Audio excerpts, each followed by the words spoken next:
संख्या अंकों से मिलके बनती है। अंकों के समूह को संख्या कहते हैं।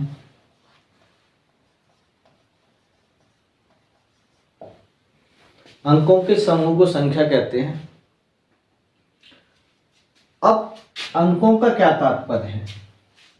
अंकों से तात्पर्य होता है हमारा 0 से लेके 9 तक। 0 से लेके 9 तक ये टोटल नंबर ऑफ डिजिट जो होते हैं, कुल मिला के अंक जो होते हैं वो होते हैं हमारे 10। 0 1 2 3 4 5 6 7 8 9 तक कुल मिला के आप बात करेंगे तो ये हमारे होते हैं 10। ठीक है ना।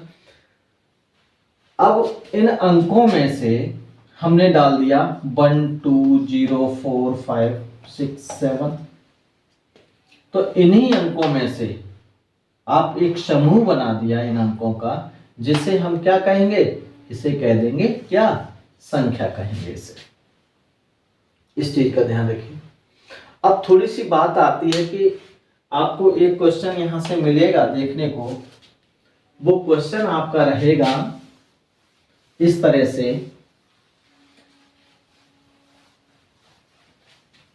थोड़ा सा हम समझेंगे इस चीज के लिए। सबसे पहले हम देखेंगे कि क्वेश्चन आपको जरूर यहां से मिलेगा, ध्यान रखिएगा। स्थानीय मान और उसका जातीय मान, इस पे हम विचार कर लेते हैं। किसी भी संख्या के अंकों का स्थानीय मान क्या होता है और जातीय मान क्या होता है।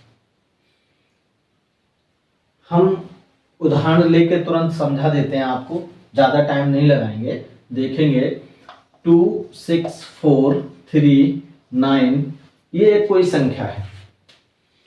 इस संख्या में जब भी हम 6 का स्थानीय मान निकालेंगे तो 6 के स्थानीय मान निकालने के लिए 6 के 6 लिख देंगे। बाद बाकी 1 2 3 अंक हैं तो यहां पर 3 जीरो लगा देंगे। ये 6 का स्थानीय मान हो गया। ठीक है ना। जब हम इसके जातीय मान की बात करेंगे, 6 के जातीय मान क्या होगा? तो 6 का जातीय मान हमारा 6 ही होगा। कितना? 6 ही होगा। ये ध्यान रखिएगा।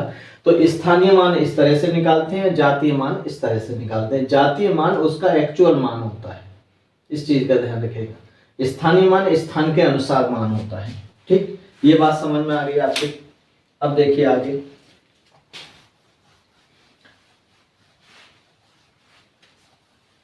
अब देखेंगे आप आगे।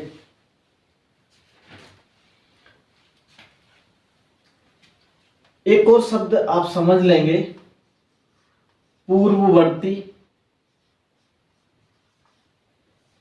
और उत्तरवर्ती। 2 नंबर उत्तरवर्ती, उत्तरवर्ती संख्या।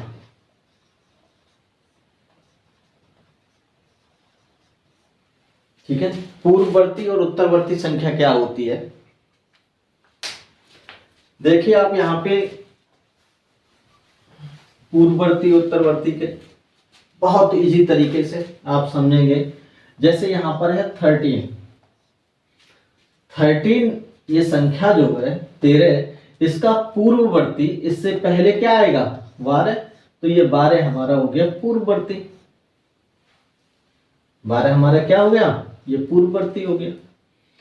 अब 13 के बाद कितना आता है? 14, और ये 14 हमारा हो गया उत्तरवर्ती। ध्यान रखिएगा, किसी भी संख्या से पहले पूर्ववर्ती संख्या होती है और किसी भी संख्या के बाद में उत्तरवर्ती संख्या होती है। ठीक, इतना क्लियर होगा। अब देखिए आगे। अब देखिए, अब बात आती है हमारी संख्याओं की। बात आती है संख्याओं की।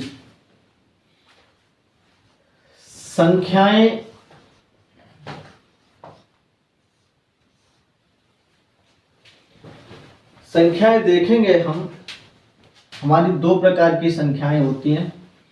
एक होती है प्राकृतिक संख्या, एक क्वेश्चन यहां से अवश्य मिलेगा आपको परीक्षा में, ये ध्यान रखिएगा।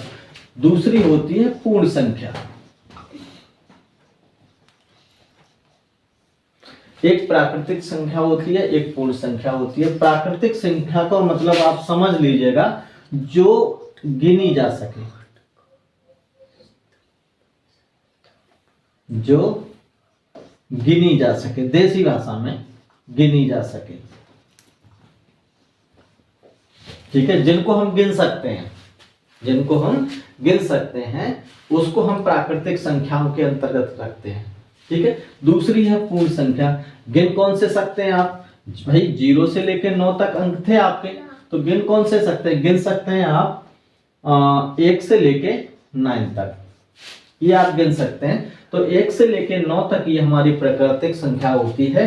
और जब हम इसमें 0 भी जोड़ देते हैं, 0 से लेके 9 तक हो जाता है, तो इसे हम पूर्ण संख्या कहते हैं। इस चीज का ध्यान रखिए, आगे चल के इसके सवाल पे हम पहुंचेंगे, ये चीज ध्यान रखिएगा बहुत। अब एक ले लेते हैं भाज्य संख्या। भाज्य संख्या क्या होता है? ये भाज्य संख्या, भाज्य और अभाज्य संख्या, भाज्य और अभाज्य संख्या। भाज्य संख्या का मतलब होता है जिसमें भाग चला जाए, वो संख्या जिसमें कोई न किसी यानी एक और स्वयं के अलावा भी किसी अन्य संख्या का भाग चला जाता है, अथवा हम देसी भाषा में कह सकते हैं कि किसी भी संख्या से एक या स्वयं संख्या के बजाय किसी अन्य संख्या से यदि वो संख्या कट जाती है तो हम कह देते हैं कि ये हमारी संख्या भाज्य है, ठीक है। अब जहां तक कि हम अभाज्य की संख्या की बात करते हैं, तो वो संख्या जो अपने आप से कटे या फिर एक से कटे, उसके अलावा किसी अन्य संख्या से न कटे, उसे हम कहेंगे अभाज्य संख्या। जैसे भाज्य संख्या के बारे में मैं बात करूं तो मैं अगर ले लेता हूं यहाँ पे 16, क्या ले लेता हूं? 16 ले लेता हूं। जब 16 में ले लेता हूं, 16 को आप देखेंगे किस किस से कटेगा? 16 1 से कटेगा, 2 से कटेगा, 4 से कटेगा, 8 से कटेगा, 16 से कटेगा। यानी 1 और 16 यानी एक से और अपने आप से तो हर संख्या कटती है, लेकिन इसके अलावा ये जो 3 अंक हैं इनसे भी ये संख्या कट जा रही है, इसलिए इस संख्या को हम क्या कहेंगे? भाज्य संख्या कहेंगे, ठीक है ना। 16 हमारी क्या है? एक भाज्य संख्या है, ठीक। अब बात आती है अभाज्य की। जैसे एक संख्या ले लेते हैं 13।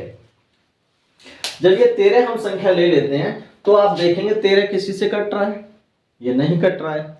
तो ये किस किस से कटता है? किस किस से कटेगा? ये 1 से कटेगा अथवा 13 से कटेगा, इसके अलावा किसी से नहीं कटेगा। तो वही चीज मैंने बताई थी, यदि कोई भी संख्या 1 से कटे अथवा अपने आप से कटे तो उस संख्या को हम अभाज्य संख्या कहते हैं, किसी अन्य संख्या से नहीं कटनी चाहिए। क्लियर बात समझ में आ गई? अब देखिए आगे, बहुत जल्दी जल्दी आपको रिवाइज करा रहे हैं क्योंकि आप लोगों को उम्मीद करते हैं पहले से पता होगा। अच्छा, अब इसके बाद आ जाइएगा सम संख्या और विषम संख्या। इस चीज का भी विषम संख्या आपको रिवाइज करा देंगे, आपके समझ में आ जाएगा। आगे चल के हम इनके प्रश्नों पे बात करेंगे जहां से आपको आपकी परीक्षा में एक सवाल अवश्य मिलना है। सम संख्या का मतलब है वो संख्या जो 2 से पूर्णतः विभाजित हो जाती है, 2 से पूर्णतः कट जाती है, उस संख्या को हम कहते हैं सम संख्या। जैसे हमने एग्जाम्पल ले लिया 14 आप देखेंगे तो ये 2 से कट जा रहा है, 2 सत्ते 14 बराबर 7। तो 14 क्या है हमारी? 14 हमारी एक सम संख्या है। जबकि विषम संख्या वो संख्या जो 14 से न कटे, जैसे हमने 15 ले लिया, 2 से भाग दिया, ये कटेगा? नहीं कटेगा, ये पूर्णतः विभाजित नहीं होगा। 15 2 से पूर्णतः विभाजित नहीं होगा, इसलिए ये संख्या हमारी कैसी होगी? विषम संख्या होगी। बिल्कुल ध्यान रखिएगा बच्चों, क्वेश्चन यहां से आना स्वाभाविक है। मैं बहुत फास्टली आपको रिवीजन करा रहा हूं क्योंकि समय कम है हमारे पास, परीक्षा नजदीक है इसलिए। अच्छा, अब देखिए, आप 3 चीजों को यानी 3 सूत्र में बताऊंगा, उनको विशेष तौर पे आपको ध्यान रखना होगा। पहला रहेगा हमारा, ये हमारे टोटल के टोटल सरलीकरण में हैं बच्चों, ध्यान रखिएगा। ये सरलीकरण जो आपका सिलेबस में एक टॉपिक है सरलीकरण, उसके अंतर्गत चर्चा करेंगे और यहां से एक क्वेश्चन जरूर आ रहा है आपके, उसमें देखेंगे। आप जब परीक्षा देंगे तो 100% देखेंगे, क्वेश्चन आपको यहां से मिलेगा। इसके बाद बात आती है, देखिए संख्याएं हमारी 1 से 0 से लेकर 9 तक होती हैं, लेकिन काउंटिंग नंबर की जब हम बात करें, गिनी जा सकने वाली नंबर की बात करें, तो उसे हम प्राकृतिक संख्या कहते हैं। तो एक चीज यहां पे देखेंगे, 1 से लेकर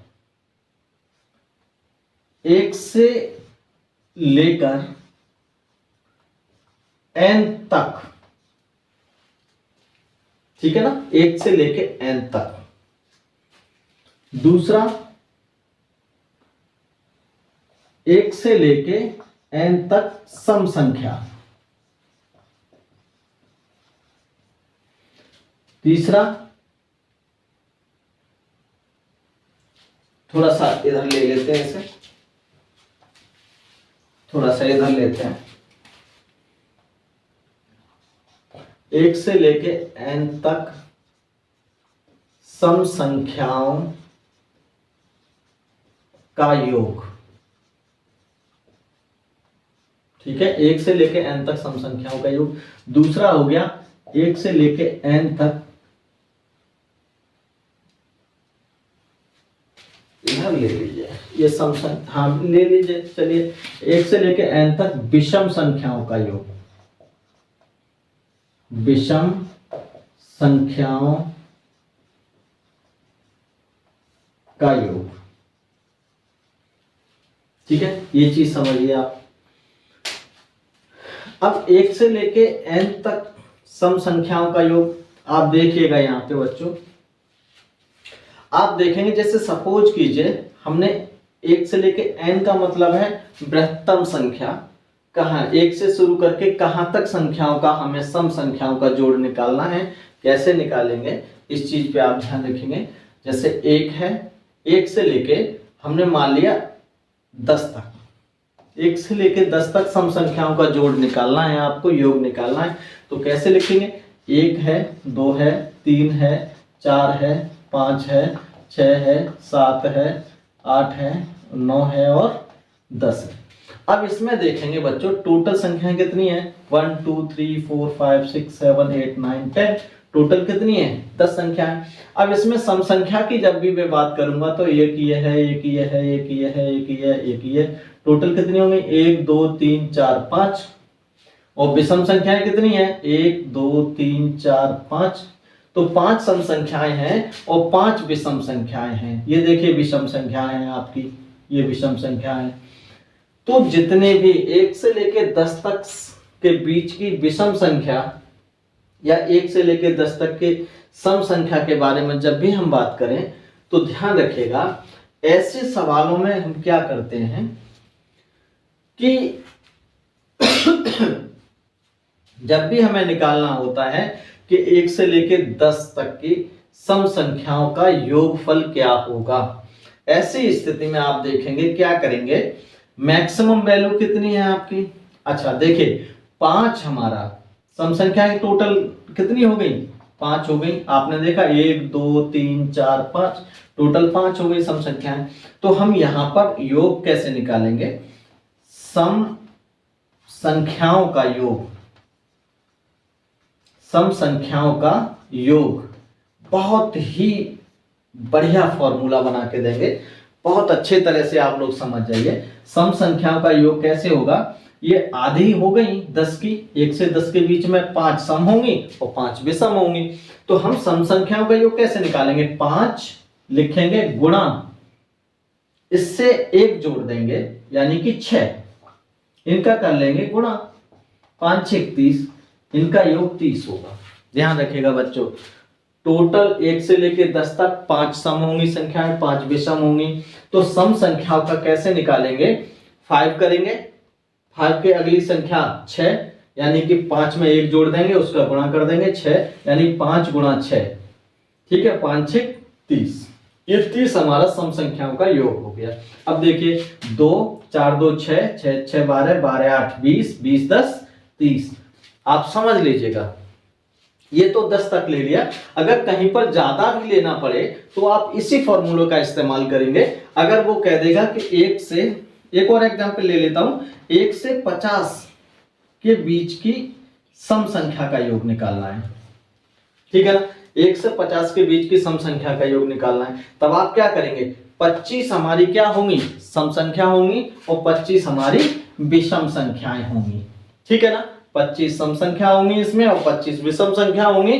तो हम क्या करेंगे, 25 गुणा 26, सॉरी 25 गुणा 26 कर देंगे, इसका आंसर निकाल लेंगे। 25 से 150, हां से लागे 15, 25 दूनी 50, 50 15 65, आंसर आ गया आपका 650, ठीक है ना।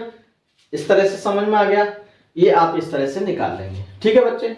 अब देखिए आगे, जहां पर अगर विषम संख्या की बात आ जाए, जहां पर हमारी विषम संख्या की बात आ जाए, तो 1 से n तक, n यहाँ पे बृहत्तम संख्या है, विषम संख्या की जब भी बात आएगी, जैसे 10, 1 से लेके 10 तक विषम संख्याओं का योग निकालना है आपको, ठीक है ना। ये कैसे निकालेंगे, 1 से 10 के बीच की विषम संख्याओं का योग।